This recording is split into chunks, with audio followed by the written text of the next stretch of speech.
La cúpula de los inválidos, del escritor francés Honoré de Balzac.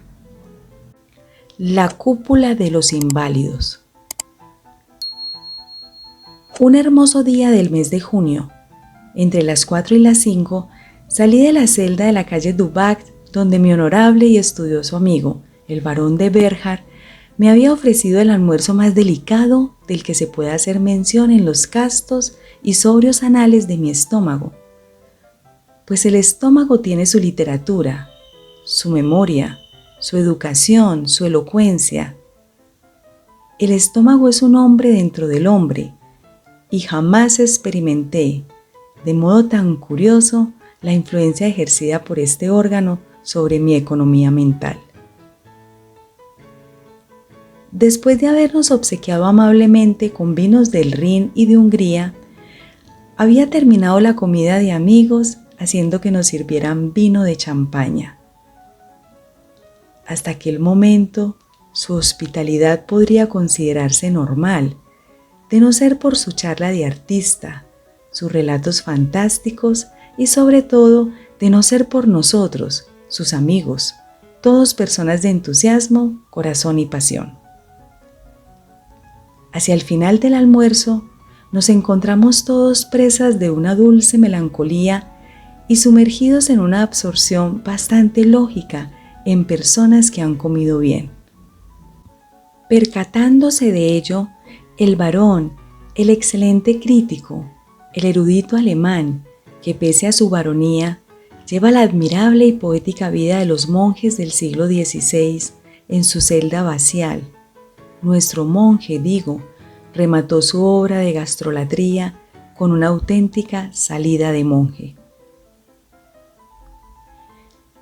En un momento en el que la conversación quedó interrumpida cuando nos encontrábamos en sillones inventados por el confort inglés, pero perfeccionados en París, que habrían causado admiración a los benedictinos, Bergerac se sentó ante una especie de mesita y levantando una parte de la tapa, sacó de un instrumento alemán unos sonidos que se encontraban a mitad de camino entre los acentos lúgubres de un gato cortejando a una gata o soñando con los placeres del canalón, y las notas de un órgano vibrando en una iglesia. No sé lo que hizo con aquel instrumento de melancolía, pero mi inteligencia no se vio jamás tan cruelmente trastornada como en aquella ocasión.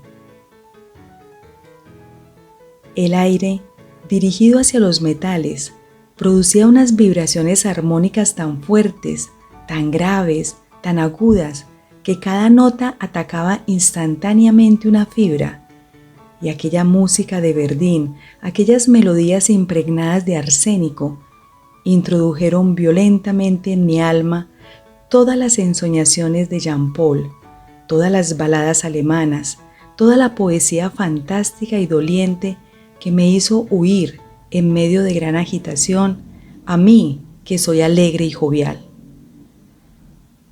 Me sentí como si mi personalidad se hubiera desdoblado. Mi ser interior había abandonado mi forma exterior por la que una o dos mujeres, mi familia y yo, sentimos algo de amistad.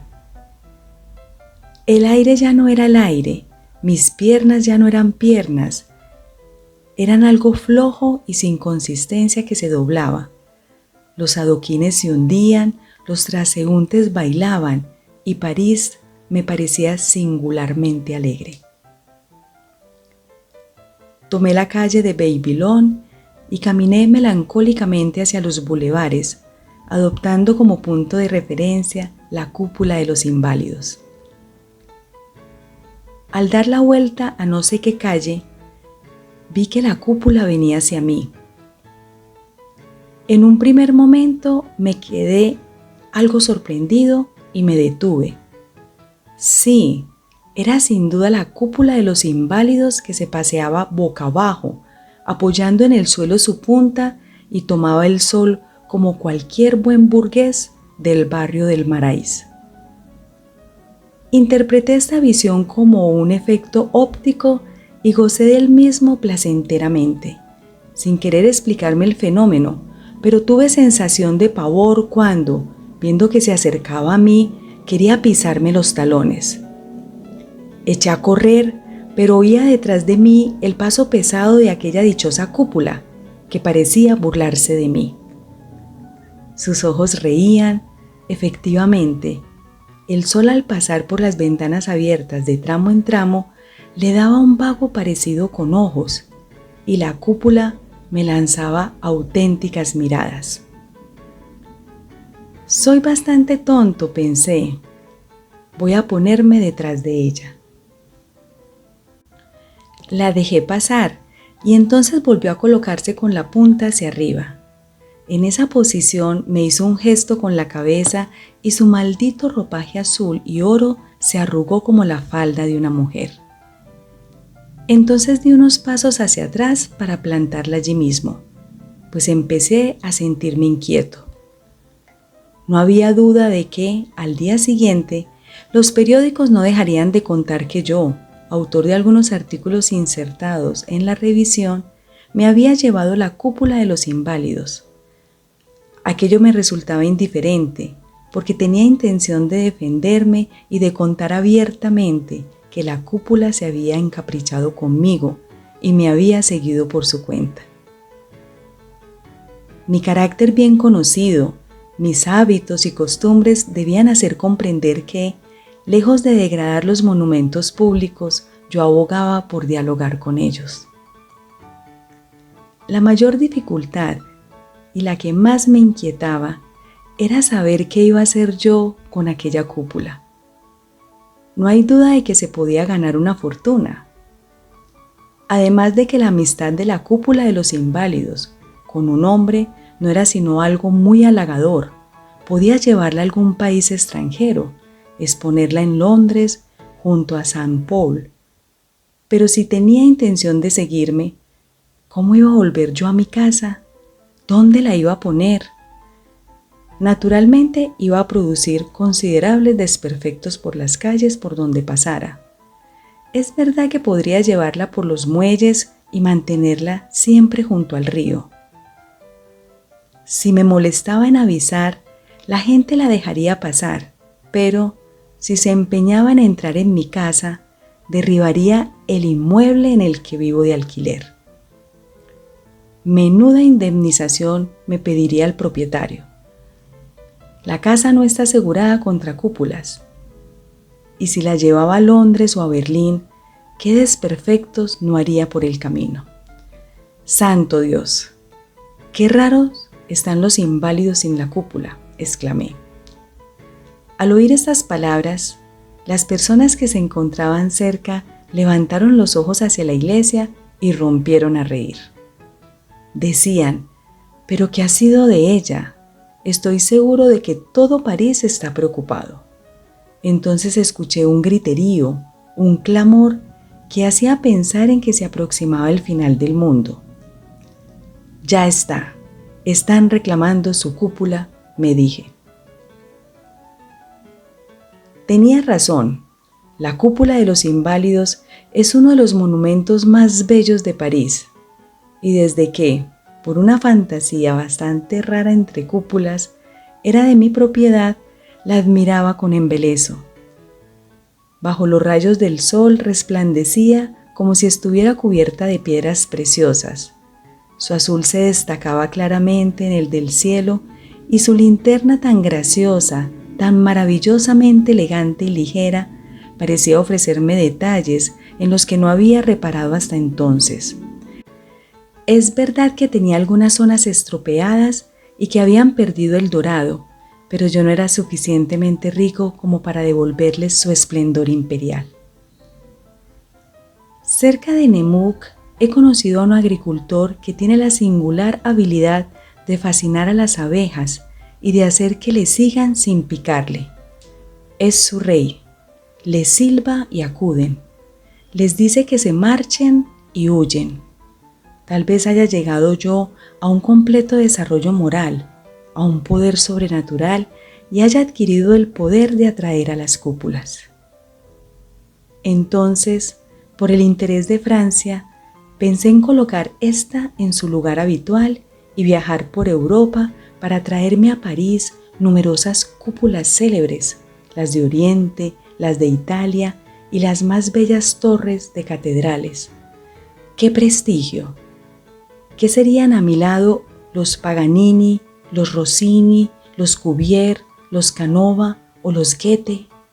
Tenía la fe más absoluta en mi poder, la fe de la que habló Cristo, la voluntad sin límites que permite mover montañas, la fuerza con cuya ayuda podemos abolir las leyes del espacio y del tiempo.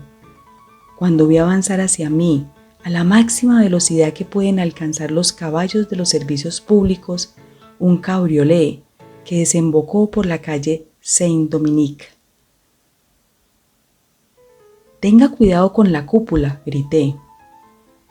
El conductor no me oyó. Lanzó su caballo hasta el centro de la cúpula.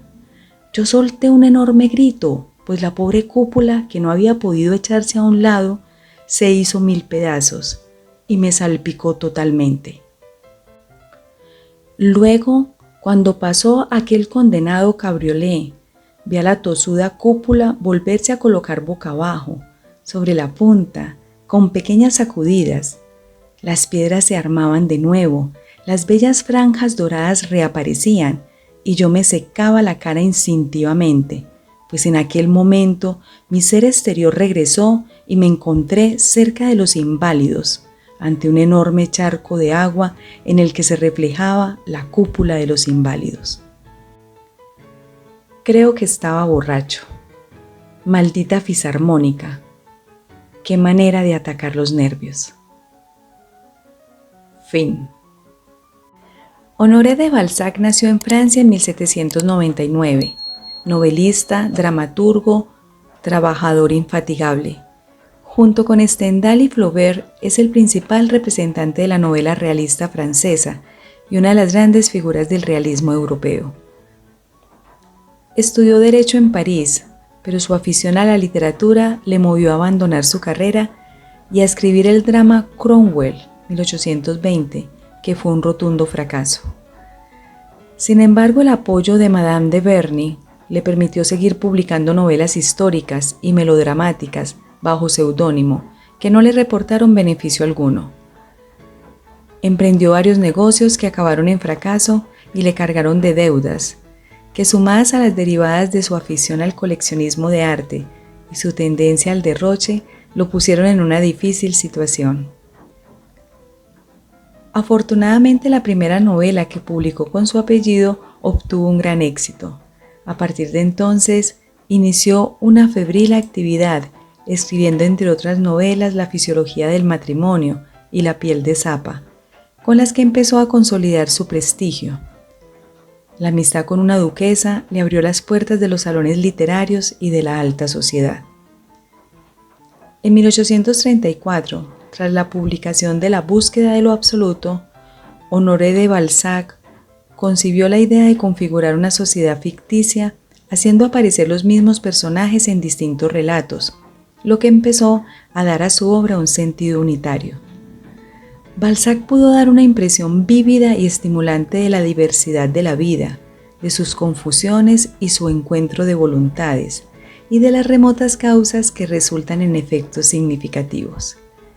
Se le reconoce como el primer novelista en meditar en la importancia suprema de la economía en la vida cotidiana.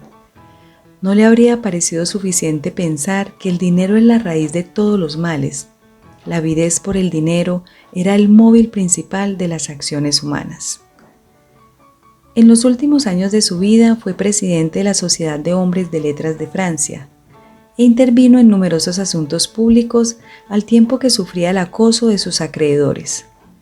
En 1841 se inició la publicación de su obra monumental La Comedia Humana, ciclo coherente de varias decenas de novelas, cuyo objetivo era describir de modo casi exhaustivo la sociedad francesa post-napoleónica. Balzac es considerado a menudo como el fundador de la novela moderna, y su preocupación por el realismo y el detallismo descriptivo se halla en la base de la posterior novela francesa, aunque su realismo convive siempre con elementos románticos. Honoré de Balzac Murió en París en 1850. Gracias por escuchar. Narradores: Marilena Gil y Fernando Gutiérrez. Libromante es un proyecto enfocado en la difusión de obras literarias. Suscríbete y siempre recibirás nuestro contenido. Deja un like y esto nos ayuda a llegar a más personas. Muchas gracias.